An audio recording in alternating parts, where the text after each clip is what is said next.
हमारे YouTube channel में आपका स्वागत है।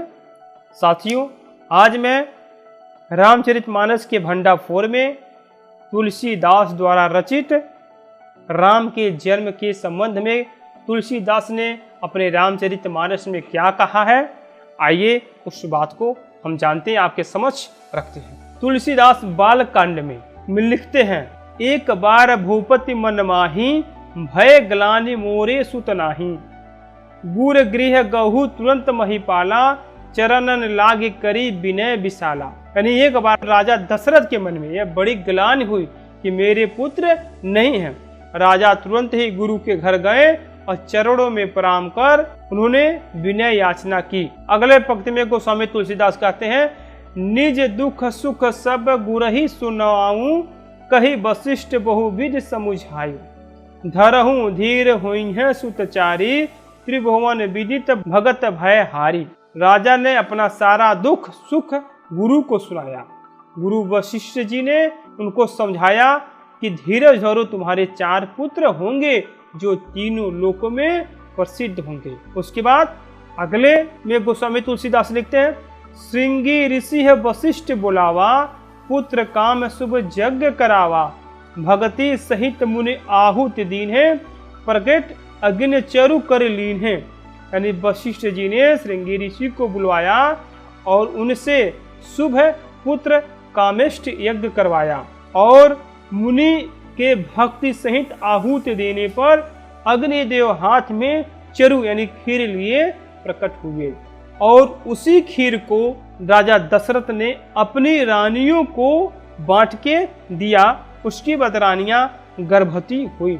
अगले पंक्ति में गोस्वामी तुलसीदास लिखते हैं कि यही विधि गर्भ सहित सब नारी, यही विधि गर्भ सहित सब नारी, भई हृदय हर्षित सुख भारी।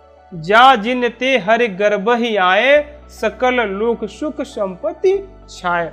इस प्रकार सब स्त्रियां गर्भवती हुई। सब स्त्रियां मतलब कि राजा दशरथ की तीनों पत्नियां, वे हृदय में बहुत हर्षित हुई, उन्हें बड़ा सुख मिला जिस दिन से श्री हरि गर्भ में आए और उसी दिन से सब लोकों में सुख और संपत्ति छा गई। तो मेरे साथियों, अगर गोस्वामी तुलसीदास की राम जन्म के संबंध में जो दोहा चौपाई इन्होंने लिखा अपने रामचरितमानस बालकांड में, अगर इसको विज्ञान की कसौटी पर, तर्क की कसौटी पर कसते हैं तो आप पाते हैं कि ये विज्ञान के आधार पर सही नहीं ठहरता और कितनी गप भरी बातें लिखी है कि पुत्र प्राप्ति के लिए यज्ञ कराया जाता है। उस यज्ञ में से अग्निदेव प्रकट होते हैं और खीर देते हैं और राजा दशरथ वो खीर अपने रानियों को बांटते हैं, तब रानियां गर्भवती होती है। उसके बाद चारों राजकुमारों का जन्म होता है। तो मेरे साथियों, अगर इसको वर्तमान परिप्रेक्ष्य में भी देखा जाए तो आज वर्तमान समय में बहुत से ऐसे परिवार हैं, बहुत से ऐसी महिलाएं हैं जिनको कोई पुत्र या पुत्री नहीं होता है, फिर भी ऐसी कोई व्यवस्था नहीं है। और जिस तरह से गोस्वामी तुलसीदास ने अपने रामचरितमानस के बालकांड में गप भरी बातें राम जन्म के संबंध में लिखा है, ये विज्ञान की कटौती पर सही नहीं उतरता है।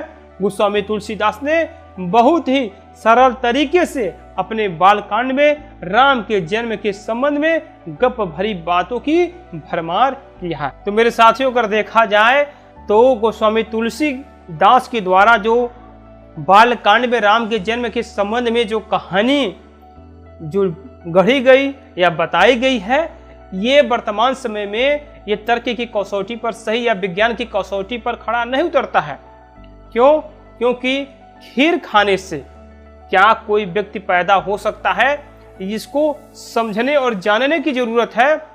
इसलिए इसको समझने और जानने की जरूरत है कि वर्तमान समय में बहुत से ऐसे परिवार हैं जिनको कोई पुत्र या पुत्री नहीं है, और अगर इस तरीके से खीर खाने से पुत्र या पुत्री की प्राप्ति होती तो मैं समझता हूँ इस भारत देश में किसी भी परिवार में जिनको पुत्र या पुत्री नहीं होता है, कोई निसंतान नहीं रहता। तो मेरे साथियों, किसी भी एंगल से अगर गोस्वामी तुलसीदास के रामचरितमानस को पढ़ा जाता है और राम के जन्म के जो रहस्य को गोस्वामी तुलसीदास ने रखा है विज्ञान की कसौटी पर या तथागत बुद्ध ने जो कहा तर्क की कसौटी पर खरा नहीं उतरता है।